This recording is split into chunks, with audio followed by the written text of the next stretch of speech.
Hi அனைவருக்கும் வணக்கங்க.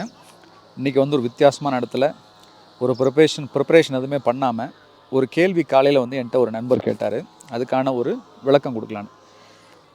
Y are you so obsessed about diet? இதுதான் அவர் கேட்ட கேள்வி. அதாவது ஏன் உணவை பற்றின டயட்டில் தான் சாப்பிட்ணும், இல்லைன்னா நமக்கு வியாதி வந்துடும் அப்படிங்கிற ஒரு பயமுறுத்தலை உண்டாக்குறீங்க.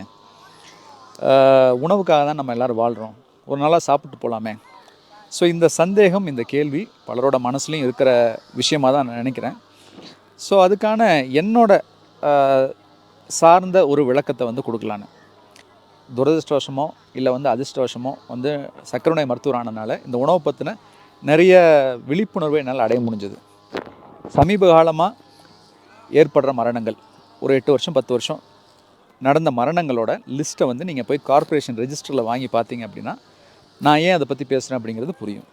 ஏன்னா அதிகப்படியான இளம் வயது மரணங்கள் இப்போது சமீப காலங்கள் நடக்குது. இதுக்கு மிக முக்கியமான காரணம் நம்மளோட உணவியல் மாற்றம். மனுஷன் இந்த உலகத்தில் தோன்றின காலத்துலேருந்து பல லட்சம் ஆண்டு ஆயிடுச்சு. எல்லா ஜீவராசிகளும் பாருங்கள் அழிவை நோக்கி போய்கிட்டுருக்கு அப்படின்னு சொல்லி நம்ம கேள்விப்படுறோம். ஒவ்வொரு மிருகத்தையும் சொல்கிறாங்க. ஆனால் மனுஷன் மட்டும் அழிவை நோக்கி போகாமல் எல்லாத்தையும் அழிச்சிட்டு மேலே போய்கிட்டு இருக்கான். அதுக்கு மிக முக்கியமான காரணம் என்ன? ஏன்னா மனுஷனோட அறிவு வளர்ச்சி, ரெண்டாவது தனக்கான உணவை தயார் பண்ணிக்க தெரிஞ்ச ஒரு அறிவு, அதை சேமிக்க தெரிஞ்ச ஒரு அறிவு. ஒரு காலத்தில் உணவில்லாமல் ஏற்பட்ட மரணங்கள் இப்போ உணவுனால் ஏற்படுறதுக்கும் இது ஒரு காரணம். ஆனால் இதில் எவல்யூஷனில் இன்னொரு நல்ல விஷயமும் இருக்குது மனுஷங்கிட்ட. என்னென்னு கேட்டிங்கன்னா அடாப்டபிலிட்டி. அதாவது சூழ்நிலைக்கு தகுந்த மாதிரி தன்னை மாற்றிக்கொள்கிற தன்மையை படைத்த மிக முக்கியமான ஒரு ஜீவராசி மனிதன். ஸோ ஒரு காலத்தில் உணவு இல்லாமல் நம்ம தேடிக்கிட்டு இருந்த காலத்தில் ஏற்பட்ட கஷ்டங்கள்னால அவன் அடாப்ட் ஆகி அதுக்கு தகுந்த மாதிரி உணவை எப்படி சேமிக்கலாம், எப்படி ஈஸியாக செய்யலாம், எப்படி சீக்கிரமாக செய்யலாம், இது எல்லாத்தையும் நம்ம கண்டுபிடிச்சிட்டோம்.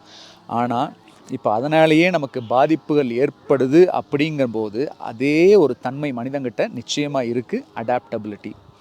ஸோ இப்போ இருக்கிற சூழலுக்கு தகுந்த மாதிரி நம்மளோட உணவியல் முறையை மாற்றி அமைச்சிட்டோம் அப்படின்னா நிச்சயமாக மனித குலம் என்றைக்குமே ஒரு அழிவை நோக்கி செல்லாது அப்படிங்கிறது தான் என்னோட நம்பிக்கை. அது மட்டும் இல்லை, இந்த உணவுனால் இவ்வளோ வியாதிகள், மரணங்கள் இது எல்லாமே நம்ம பார்க்குறோம். ஒரு மாற்றப்பட வேண்டிய ஒரு விஷயம், மாற்ற சாத்தியமுள்ள ஒரு விஷயத்தை நம்ம மாற்றாமல் அதனால் ஒரு சமுதாயம் சிரமப்படுது, கஷ்டப்படுது அப்படின்னா அதை பார்த்துட்டு நம்மளால் சும்மா இருக்க முடியுமா? நிச்சயமாக முடியாது. ஸோ அந்த ஒரே ஒரு காரணத்தினால தான் நான் என்னையும் மாற்றிக்கிட்டேன். அதே போல் இந்த சமுதாயத்தில் உணவுனால் ஏற்படுற வியாதிகளோட விழிப்புணர்வு ஏற்படுத்தி சமுதாயத்துக்கும் முடிஞ்ச அளவுக்கு மாற்றத்தை ஏற்படுத்துறதுக்குரிய வேலையை செஞ்சிட்ருக்கேன்.